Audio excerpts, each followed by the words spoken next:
Yang di luar, silakan disampaikan kronologisnya sejak awal, ya sejak awal sampai kejadian, sampai hari ini, penanganan hari ini. Tenang aja Mbak, ya kita jamin keamanan Anda. Ya, silakan Mbak Dwi. Assalamualaikum warahmatullahi wabarakatuh.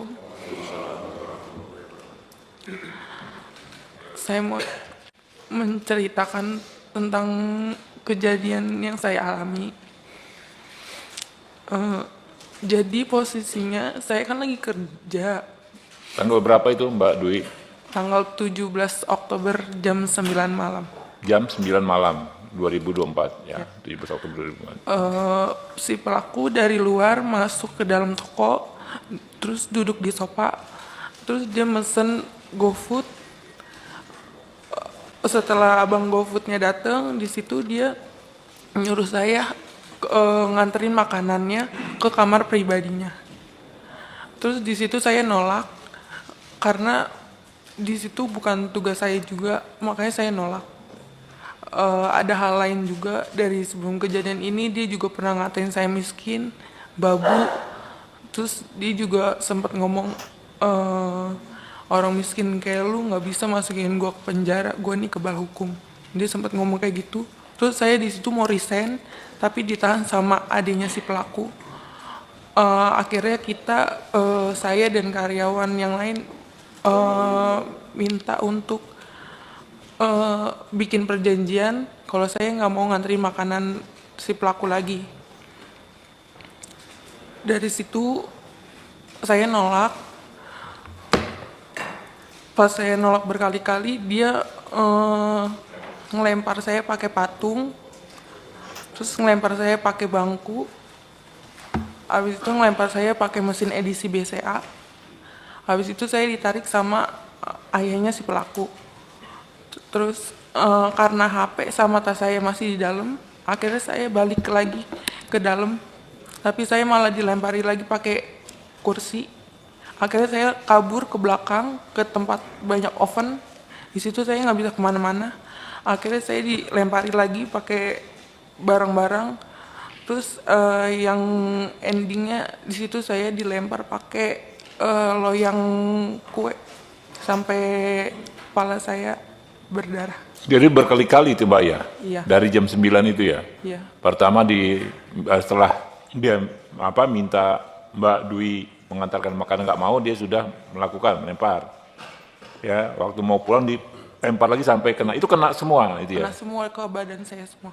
Ke badan. Oh, nggak ada yang nolong waktu itu? Nggak ada. Nggak ada. Teman-teman yang lain nggak ada ya di situ ya? Nggak ada, saya di situ cuma berdua sama teman saya satu. Oke. Terus sampai akhirnya waktu mau ngambil handphone itu dilempar, Mbak Dwi tersudut ya? Iya. Sama kepala itu ya? Kepala. Itu yang ada bocor di foto itu ya? Iya. Di situ ya? Nah, lantas apa yang terjadi Mbak? Terus di situ pas udah berdarah, tapi saya nggak tahu kalau di situ udah berdarah, tapi saya udah megangin kepala saya begini. Terus dia mungkin dia udah ngeliat duluan darah, terus dia kabur ke belakang, baru saya bisa kabur keluar toko. Yang dia ngomong apa? Saya kebal hukum itu sebelum melakukan apa setelah melakukan? Itu dia kejadian sebelum ini. Jadi ada kejadian lain sebelum kejadian itu? Iya ada. Tanggal berapa kejadian yang lainnya Bu? Bulan September. Oh, jadi sering dia melakukan hal seperti itu.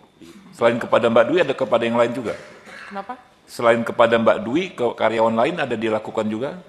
Kalau ke karyawan yang lain mungkin dari mulut aja.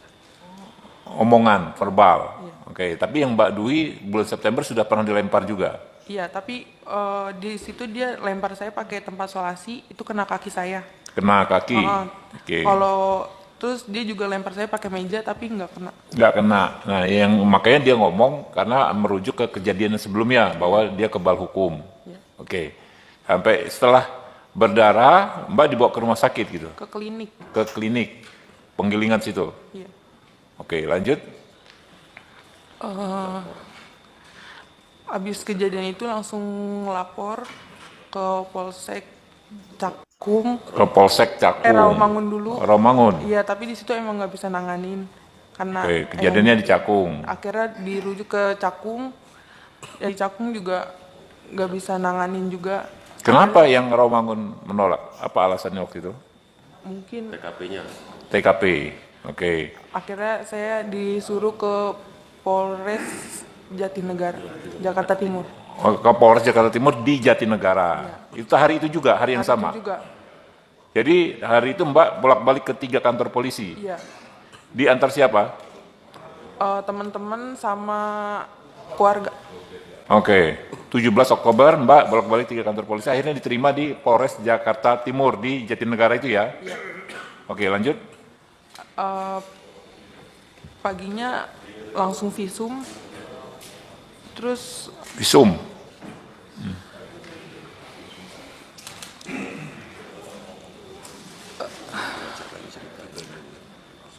ada cerita juga yang tentang pengacaranya. Saya sempat dikirimin pengacara dari pihak pelaku, tapi awalnya saya nggak tahu kalau itu dari pihak pelaku. Dia ngakunya dari LBH, utusan dari Polda. Oh, LBH utusan dari Polda. Iya, dia ngakunya. LBH apa? Disebutin aja mungkin. Kurang tahu. Dia ngomong itu aja.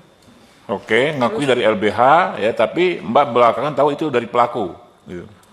Awalnya nggak tahu. Oke. Terus pas pertemuan di Polres pengen BAP, di situ dia ngasih tahu kalau dia disuruh sama bos saya, Siapa namanya? Absya. Nama pengacaranya. Nama pengacaranya? Enggak. Pengacaranya siapa namanya? Bosnya siapa namanya? Pengacaranya saya nggak tahu namanya. Iya, nama Bosnya, bos Anda siapa? Linda. Oh, Bu Linda ya. Nah, makanya namanya itu Linda apa ya? Linda. Oke, lanjut. Terus akhirnya mama saya ganti pengacara. Di situ pengacara yang keduanya nggak. Kalau saya tanya tentang gimana kelanjutannya, dia selalu jawab sedang diproses. Ke si pengacara itu, yang dikirim si itu. Atau pengacara Yang kedua, lain yang berikutnya? kedua. Yang Pengacara kedua. Iya, Sama juga dari Polda juga ngakunya, bukan? bukan. Oke. Di situ dia setiap ada info selalu ke rumah dan minta duit.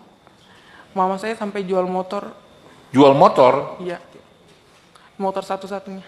Ya Allah. Oke, lanjut.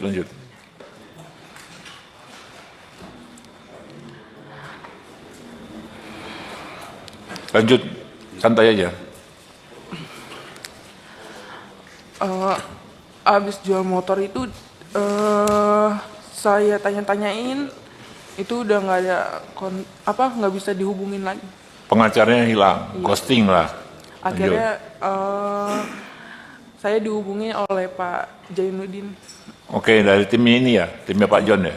Iya. Oke, Saya juga dikasih bantuan oleh Bang John kerja Oke. di perusahaan High Five, sama saya juga kuliahkan di universitas terbaik di Jakarta Oke. sampai lulus. Alhamdulillah ditolong ya. Jadi selanjutnya didampingi tim lawyernya dari Pak John ya ini ya. Iya. Iya, betul. Oke. Sampai akhirnya kemarin ditangkap, coba cerita terus apa dilanjutkan. Mungkin tim advokasinya bisa ini.